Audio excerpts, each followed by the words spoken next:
Hi friends. So on this episode of Lucy's Musings, I guess, I am going to first be making some lentil pancakes, like Indian inspired lentil pancakes. I'm going to talk about religion, just sort of my personal journey with religion that I've been going on for the past year and kind of the steps I've taken and sort of where I'm at now. First though, these Indian inspired pancakes. I'll put the recipe in the comments if they're good. Don't come at me though. I just like made this up off the top of my head. So like if you have an Indian grandmother or something and this is not how she made lentil dosas, I'm sorry. But yeah, it's kind of a long sort of boring process. You just pour it in here, you let it cook, you flip it, and then you put it on the paper towel. So I like to talk while I do it. Instead of talking to myself, I thought I'll talk to the camera. So religion. I first want to say that this video is not going to have a satisfying conclusion. There's no epiphany at the end. I haven't decided, you know, that one religion is better than the other, chosen one true religion for myself. I am like still on the journey, and imagine I will be, God, this is really hard to open. Okay. And I imagine I will be on this journey for a really long time. Oh my God. Okay, I cannot open the ghee, so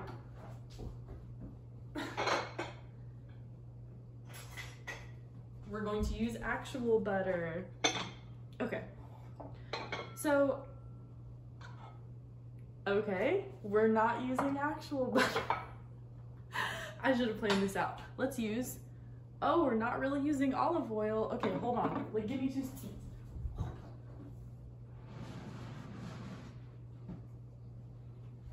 Okay, sorry guys, we're gonna try peanut oil. Also, don't come at me in the comments if peanut oil is bad for you. I'm sorry, I'm trying to get better about oils or whatever, but this is all I got. Okay, so religion, yeah. So I was raised in rural Kentucky. I mean, I'm in the Bible Belt, but my parents were, I don't know, they never took me to church. I never saw them reading the Bible. We had a Bible in our house, but nobody really ever paid attention to it. I would occasionally go to vacation Bible school, Baptist of course, with my best friends down the road, but never thought much of it. I was like, yeah, this Jesus guy, nobody could answer my questions. I didn't understand it. It was like, obviously seemed made up, so I didn't really think about it. And then as I got older, oh God. I hope you guys can still hear me. I didn't think about that. Oh. Hopefully you can hear me. But so then as I got older, I went to a science school and none of my friends there, you know, were Christian or anything. So I basically just stopped thinking about it. Until about a year ago, the same 2 best friends have always been kind of Christian, but certainly weren't committed. And there was sort of a full 360. They, you know, they gave their lives over to Christ and they became full, like, die-hard Christians. And you know, me being one of their best friends, obviously they wanted me to, you know, see what they saw. It was the truth for them. It is the truth for them, you know? So they started to evangelize me in a nice, loving way, of course. When they, you know, gave me their testimonial, they cried. I mean, it was really powerful. Like, I have never seen 2 people more passionate about something than those 2 about Jesus. And I mean that in like the best way possible. So I was like, you know what, I have to think about it. I have to consider it, right? Like, this is so real to them. So I kind of started doing some half research, and, you know, they suggested I read the Bible, of course, and they gave me a few books, and for some months, you know, it went on like that, occasional conversations, and I think about it a little bit, warming up some. And one of the books that they gave me was Mere Christianity. And when they first gave it to me, I looked up reviews of it on Reddit, and Reddit convinced me that I was a total simpleton if I took a word of Mere Christianity seriously. And I was like, oh, well, I'm not reading this. So, you know, I just sat it over on the stack. And then towards the beginning of quarantine, the same best friend, her name is Meredith, she, you know, texted me, was like, oh, have you got a chance to read Mere Christianity? And I thought, gosh dang it, you know what, I have to read some of it, because she really wants me to. Like, I'm just gonna read a chapter of it and be like, oh yeah, you know, I read a chapter. So I sat down one morning and I started to read Mere Christianity, and I got like 2 chapters in, and I was like, wait, what? This makes a lot of sense. Like, I had never read something that presented, you know, Christianity. Oh, this is not going well. Okay. I had never read something that presented, you know, the reasons for God's existence in such a way before. This is like really not going well. Okay. And it was, I mean, it was awesome. It's just like, it was clicking to me in a way that I had never gotten anything to click before in like my times reading the Bible or going to vacation Bible school. So I read a little bit more, and then I was like, this is like amazing, at least in terms of things to think about, because it was just a new way of thinking I never even thought of before, right?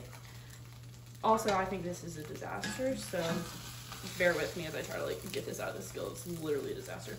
Okay, so I called up like a few of my best friends, and I was like, guys, you need to read Mere Christianity. Let me show you what to do with this. And Meredith herself had never even read Mere Christianity. So we decided to form a book club. So I stopped reading, we got the book club together. We had 2 Christians, 2 atheists, and 2 in-betweeners, and I'd call myself an in-betweener.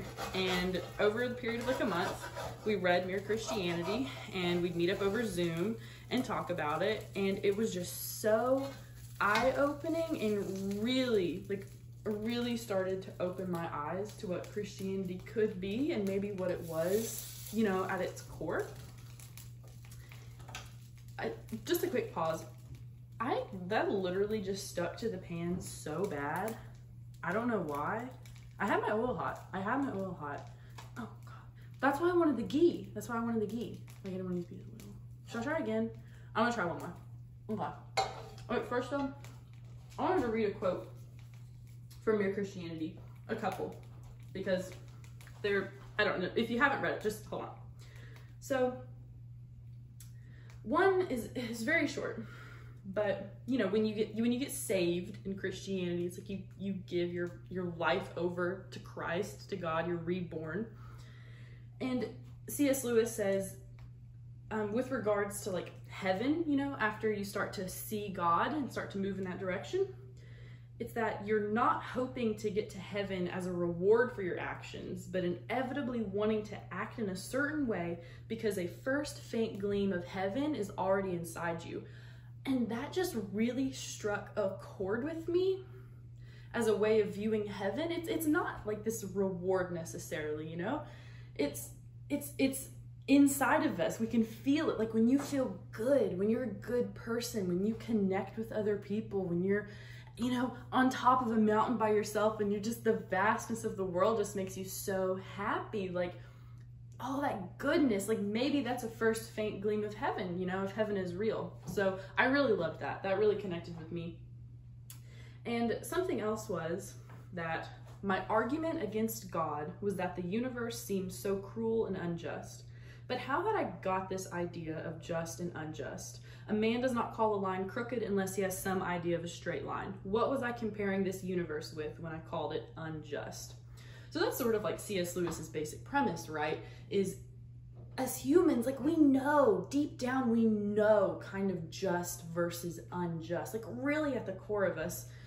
And, you know, a lot of people would say that, you know, maybe that developed as sort of, you know, we evolved and started forming these primitive civilizations, the people, you know, natural selection, the people that kept going, kept reproducing, were people that sort of had this mindset developing because those people were generally kinder and more people wanted to mate with them, I guess. And that's plausible to me. You know, I'm no Christian yet. I haven't decided, and that's certainly plausible. And I'm actually reading some books about ancient civilization right now to kind of try to understand that a little bit better for myself.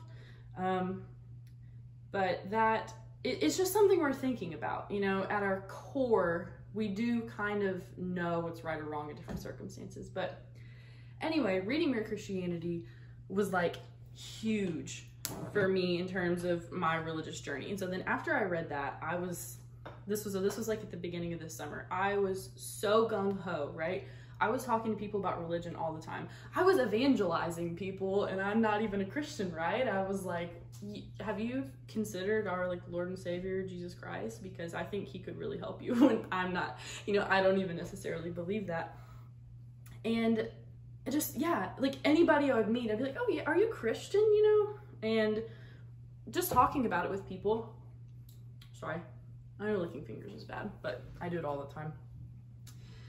And one of my friends was kind of on this journey with me. And then he read this book called Early Christianity or something like that.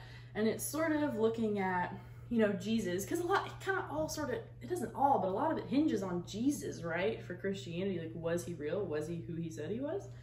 And it seems like it's possible Jesus like existed, but was among many, I don't know, not just like prophets, but just people of his day who would fake this kind of stuff or get people to believe them. Like these cult-like followings were common in that time, right? So Jesus like actually being the Son of God, I don't know, it's a little sketchy. And that was a bit discouraging for me. He told me I was a hopeless romantic for Jesus because I wanted it to be real. I wanted Jesus to be the person that he said he was, right? Like that would be incredible if we could just prove that.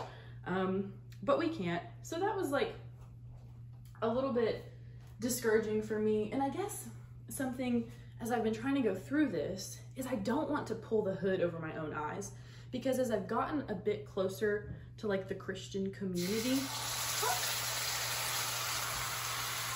and started to understand it, I realized you can just become Christian. You can just choose to believe it. Like you can, you know, and you can mean it too. You can just decide to stop thinking about these questions that I'm asking myself and just believe it. And I don't necessarily think there's anything wrong with that, but that's not what I want to do for myself. I do not want to pull the hood over my own eyes, right? Like I want to feel like I'm finding the truth or arriving at something that I can like really live with for a long time and really explain to other people and make sense. So that's like been a part of my problem. It's like I'm hesitant to really, you know, go all in and try to commit, because I'm like, oh, there seems like there's, you know, a wealth of evidence against a lot of stuff in the Bible. I think if I ever was a Christian, I could not be like my friends who are, maybe they call themselves Reformed Baptists, where they sort of take every word of the Bible literally, because I don't know, I think that it's possible, you know, that God is real and Jesus was the Son of God, but the Bible is, you know, holy in some ways, divinely inspired in some ways, but the Bible is literature, and the Bible might be the best representation of God we have, right? Like it might be the best book on the subject, but it's not God. It's just a book, and it should written by humans, right? Even if it was divinely inspired. So I don't think you can trust the Bible word for word. And I've been trying to read the Bible more. God, this is also, well, no, maybe. I'm gonna let it cook for a little longer. Okay, so I've been trying to read the Bible a little more, right? Because that is sort of our source material for Christianity, and I'd like to read some religious texts. I'd like to read the Quran, definitely. Like I said, there's still a lot of exploration I have to go through, but I'm just kind of updating you guys on where I'm at right now. Hold on. Okay, so sort of where I'm at right now is that God in some capacity, right, is probably real. Like, this is not ready, sorry. It's hard to cook lentil pancakes and make a YouTube video at the same time, I found out. I recommend like folding clothes or cutting tomatoes instead.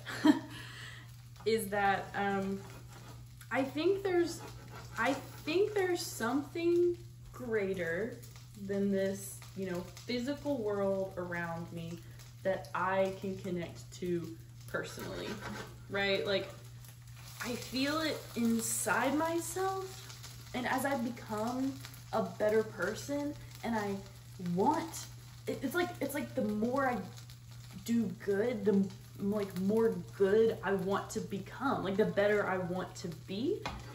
And I don't know, it feels like there's really some core force kind of behind that. It's just I don't know, these past few months have been really great for me, and I've been making new friends and really exploring things that I love, and trying to make better decisions, just be kinder and more compassionate. And I feel like that's partly, you know, possibly a connection with God, whatever that may be. And I think it's conceivable, you know, that Jesus was the Son of God, was, you know, this human version of God, and a person, a real life person that we can look to as like, wow, this is an example. This is how good you can be, you know? It's something to aspire to. It's certainly really inspiring. So I don't know. Like I said, there's a lot more research that I have to do, of course, and still talking to people. And I love hearing people's personal journeys with religion, kind of like the one that I'm sharing right now. So I'm hoping maybe other people would like to hear mine. And I certainly, if you're watching this video and you have any sort of publicized media about your personal journey with religion, any religion, doesn't have to be Christianity, I would love to see it or hear it or read it, or just have a conversation about it, you know, if you don't have anything written down. Like, I'm totally open to that, because I mean, it's a big thing. Like, religion it's everywhere. It's like almost all human societies have some sort of religion. It's the basis of billions of people's lives. It's like, it's core, it's central. It is central to the human experience. And, you know, maybe all the hype, maybe there really is something, you know, maybe when we die, we just decay. But I don't know, it feels like there could be more than that, and it's really fun to explore. And if there's any truth behind any of it, it feels like one of the most important things I possibly could explore, right? Like, make friends and study religion, or God, or the energy of the universe. So that's what I'm trying to do. These lentil pancakes are a disaster. I will not be putting the recipe in the comments, but it's just like basically lentils, water, some flour, some cumin, turmeric. Ooh, my secret ingredient. Sorry, I know you came here for religion, but this stuff, hold on. I hope you can see this. Oh wait, there we go. This stuff, this chaat masala seasoning, if you don't have this in your cabinet, you're missing out. This stuff makes anything taste good. This is gonna sound weird, but I recommend getting some hummus, some plain hummus, and sprinkling that chaat masala seasoning on top, and then cutting up some raw onion and just dipping the raw onion into that. Your breath is gonna smell bad, but it's good. Like, it is a good freaking snack. Okay. I think that's all I really wanted to say right now. Maybe in a few months or a year or a lifetime, I'll have another update video as I sort of like continue this journey. Thanks for joining me for however many minutes this was, and watching me destroy my dad's favorite iron skillet and make a total fool of myself with my lentil pancakes. Good night, guys.